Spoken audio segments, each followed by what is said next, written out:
कहाँ से हम उतना पैसा जोड़ लें, तो दिमाग में एक फिगर है ना, एक आंकड़ा है जो मन में अटका हुआ है, वो आंकड़ा पूरा होना चाहिए।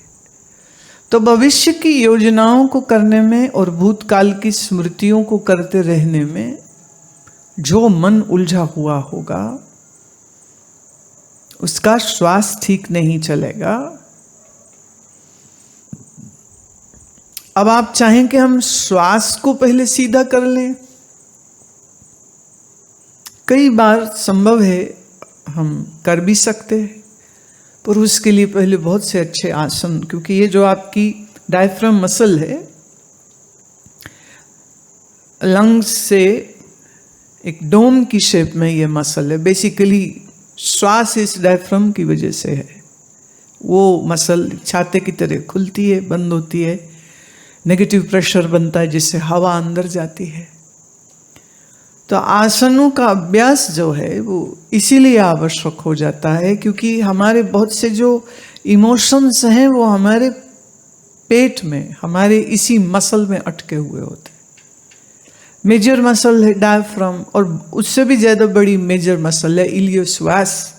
अब इलियोश्वास भी ये शोध कर किया गया, जो बहुत गहरा आसनों का अभ्यास करते हैं उन्होंने भी ये पाया कि कई बार जब इस मसल की टाइटनेस खुलती है तो उस व्यक्ति के इमोशंस भी खुलने लग जाते हैं। मतलब the belly of your muscle holds your memories, bad memories especially. Same goes for your gut.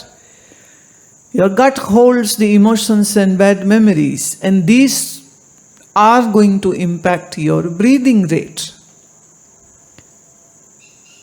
So it's very amazing that when somebody begins to practice nicely and correctly yoga asanas, their emotions begin to get released. Hence, by the result of that, their breathing rate begins to improve, which has an impact on the thinking pattern of the person. करें आसन है, काम muscles पे हुआ, भावनात्मक release जो है वो होने लग जाती है, जिसकी वजह से श्वास ठीक से चलने लग जाता है, जिसकी वजह से मन ठीक होने लग जाता है। तो मन, श्वास और शरीर तीनों का आपस में बड़ा गहरा रिश्ता है। अब सोचिए वो लोग जो कभी आसन करते ही नहीं और मन से हमेशा चिंता और फिकर और इच्छा वासना के लूप में पड़े रहते हैं, इसीलिए लोग जल्दी बीमार भी हो जाते हैं। खाने का बहुत ख्याल करते हो तुम, protein, carbohydrate, nutrients, micro nutrients, हर चीज की आजकल फिक्र करते हैं। और जिसकी नहीं करते हैं वो है कि तुम्हारे मन की क्वालिटी कैसी है। अगर आपके मन का तल अच्छा नहीं है तो तुम जितना मर्जी अच्छा खा लो, खा के भी बीमारी रहोगे।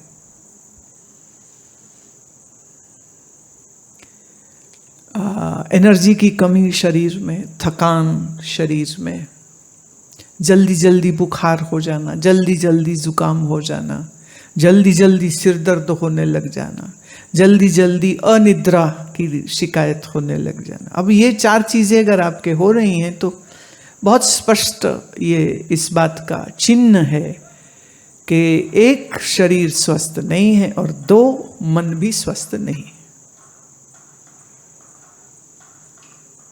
आपके इस समय योग के इस वर्कशॉप में वात कफ की भी बात इसीलिए करी है कि कैसे आपका शरीर आपके मन पर प्रभावी हो जाता है। तो मन जब बिगड़ता है तो शरीर की वायु बिगड़ती है, जब शरीर की वायु बिगड़ती है तो मन बिगड़ता है।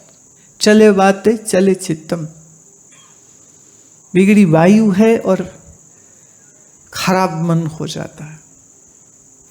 बिगड़ा शरीर में कफ होगा और बंदा बड़ा लोभी और पकड़ रखने वाला हो जाएगा। और इधर हमने वायु को, इधर हमने कफ को संतुलित किया और इधर मन की गांठें खुलने लग जाती है। आप पूछते हैं कि क्या करें, आपको जो बताया जा रहा है उसको ठीक से समझ लेंगे तो निश्चित रूप से आपकी मन की जो चाल है वो बदलने लग जाएगी। पर ये जानिए कि मन को बदलना इतना भी आसान नहीं है, क्योंकि उसके लिए जो अकल चाहिए ना, जब वो अकल नहीं होती है, जैसे अभी जो मैं बोल रही हूं, कईयों को लग रहा होगा कि हाँ हम सुन रहे हैं और हाँ हमें समझ लग रही है, पर सच ये नहीं है। अगर वो ठीक से समझ लग जाएगी बात तो फिर तो एक क्षण में बदलाहट हो सकती है। लेकिन मुझे समझ आ गई है, ऐसी गलत फहमी अगर हो जाए तो फिर तो बदलाहट भी कहां से होएगी, क्योंकि समझ ही कुछ नहीं आई थी। समझ मतलब निश्चय, confirmation. How does this confirmation happens? What you heard, you understood, and so clearly that becomes part of your thinking and your life. Then you can say that yes, I have understood what you spoke. Most of the time, here I am speaking, here you are nodding, and actually you are not getting anything. Because the understanding is not happening deeper, hence there is no transformation happening. Deeper understanding will lead to transformation. And if the deeper understanding is not happening, then there won't be any transformation happening. यहां तक कि कई बार साधु हो जाता है, सन्यासी हो जाता है, क्या बदला? कपड़े, अकल वही है। पहले क्रोधी, बाद में भी क्रोधी, पहले लालची, बाद में भी लालची, पहले निराशा और डिप्रेशन में, बाद में भी, पहले ज्यादा बोलते थे, अभी भी। क्या फर्क आया? नो ट्रांसफॉर्मेशन, कोई चेंज नहीं, कोई परिवर्तन नहीं।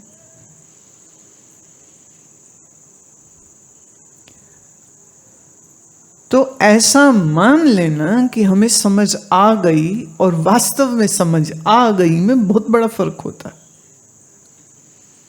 जैसे शीशे में दिखती हुई छाया असली नहीं होती है, इसलिए वो पकड़ी नहीं जा सकती है, तो कभी कभी गुरु का निश्चय, गुरु का ज्ञान इतना जोरदार होता है कि सुनने वाले चेलों को लगने लग जाता है कि हाँ, जो गुरु जी बोले हमें सब समझ आ गई, पर वो छाया पड़ रही थी, असली चीज नहीं थी। जैसे शीशे में दिखती हुई वो छाया तब तक है जब तक वो व्यक्ति सामने है, जहां वो व्यक्ति गया शीशा खाली है। ऐसे गुरु के सम्मुख बैठे तो लगा समझ आ गई, हाँ समझ आ गई, पर जल्दी मत करना, कहीं तुम्हारी बुद्धि के शीशे पर गुरु के ज्ञान की छाया ही मात्र पड़ रही है, जिसको तुमने अपना समझ लिया। ये बड़ी खतरनाक बात है। इसलिए ज्ञान के श्रवण से कुछ नहीं होता, हम उसको कहते हैं ज्ञान का दृढ़ता से निश्चय होना आवश्यक होता है। जो बीत चुका है काल, वो भूत है, उस भूत से अब मेरा क्या संबंध? अगर ये निश्चय ठीक से हो जाता तो बीते हुए समय को याद कर रहा होता क्या?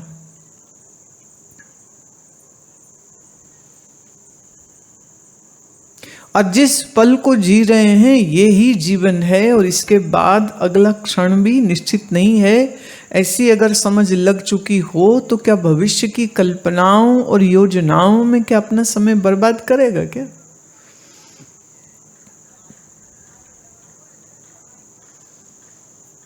लेकिन अगर भविष्य की योजनाएं चल रही हैं और भूत की स्मृतियां चल रही हैं तो वो व्यक्ति कैसे कह सकता है कि उसने समझ लिया?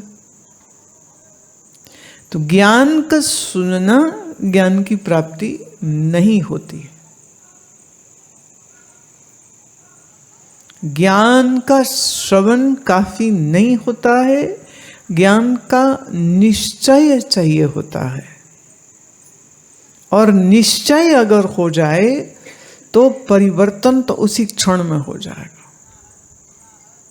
अंगुलीमाल को एक हत्यारे से एक भिक्षु होने में सालों नहीं लगे थे, एक क्षण में काम हुआ था उसका।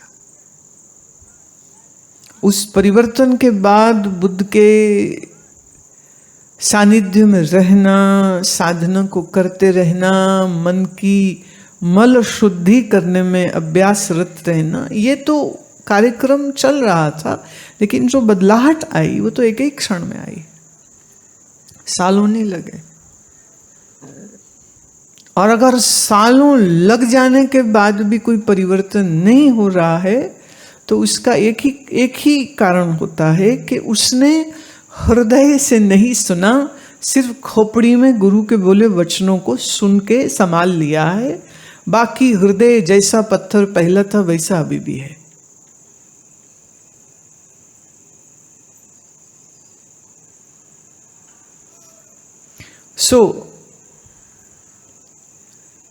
हृदय की निर्मलता बहुत आवश्यक है। और फिर उस निर्मल हृदय से श्रवण करना और उस श्रवण के ऊपर अपना निश्चय बनाने के लिए पुनः पुनः मनन करना। बात खत्म है। अब आप सोचो, दूध पीने लगे और आपने जैसे ही चीनी घोली और गोली तो लगा रही क्या है, और देखा तो उसमें कॉकरोच मरा पड़ा था। अब मुझे बताइए कितने घंटे तुमको मनन करने में लगेंगे कि ये कॉकरोच वाला दूध पीना नहीं चाहिए, इसको फेंक दो।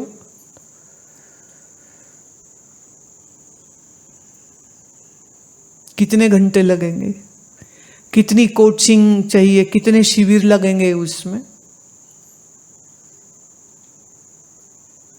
तो संसार वही दूध का प्याला है जिसमें विष रूपी कॉकरोच मरा पड़ा है और आपकी बुद्धि उसी को पकड़ के बैठी हुई है। और फिर पूछते रहते हो कैसे छोड़े। इसका मतलब अभी तुम्हें विष दिख नहीं रहा, अभी तुम्हें वो जहर दिख भी नहीं रहा है जिसकी ओर हम इशारा कर रहे हैं।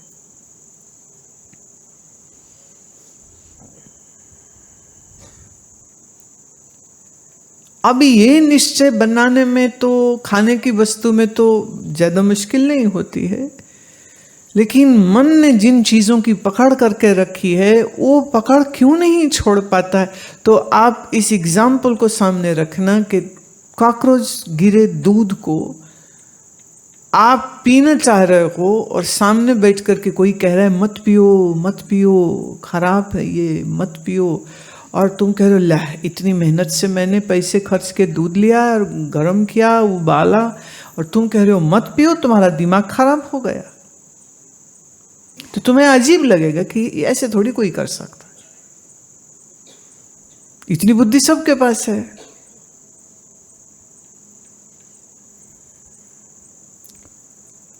नथुलाल के घर में मेहमान आ गए अनचाहे, और नथुलाल बड़ा कंजूस है, सबको बहुत प्रसिद्ध था। पर उस दिन बड़ी अजीब बात हुई। नथुलाल ने आए हुए मेहमान से कहा वर्मा जी दूध पियोगे। बड़ा हैरान, ये आदमी तो पानी न पूछे, दूध पूछ रहा। तो खुशी के मारे मुंह से निकला हाँ हाँ पिला दीजिए।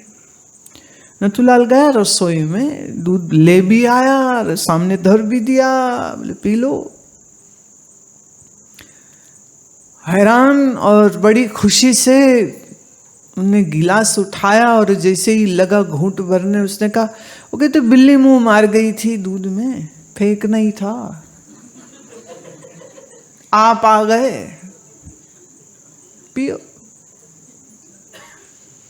अब नथुलाल को कितना टाइम लगेगा ये दूध छोड़ने में। इतनी बुद्धि तो सबके पास होती है कि हम शरीर में क्या डालें और क्या ना डालें, परंतु अपने मन में हम क्या डालेंगे और क्या नहीं डालेंगे इसका हम कभी विचार नहीं करते।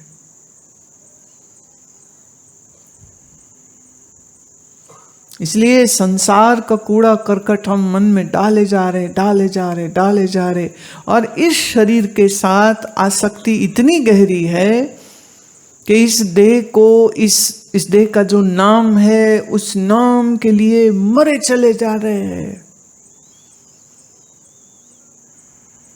मुझे उसने कह दिया, मुझे उसने बुरा कह दिया, मेरी उसने बुराई कर दी, मैं मेरा मेरा मेरा गीत गाए जा रहा है सारा समय। और यूं सत्संग सुनता है रोज, पर न मैं छूटी न मेरी।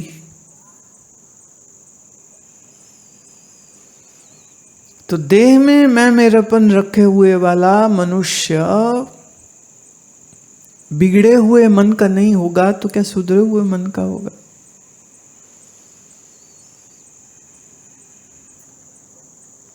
तो भूतकाल के समय का ध्यान जिसके चित्त में चलता रहे, या कल हम खुशी होंगे, अगले साल, 10 साल, 20 साल के बाद तब खुशी होगी, जो ये सोच रहा है वो निश्चित रूप से अभी वर्तमान में एक नरक बना करके खुद उस नरक में जिंदा जल रहा है।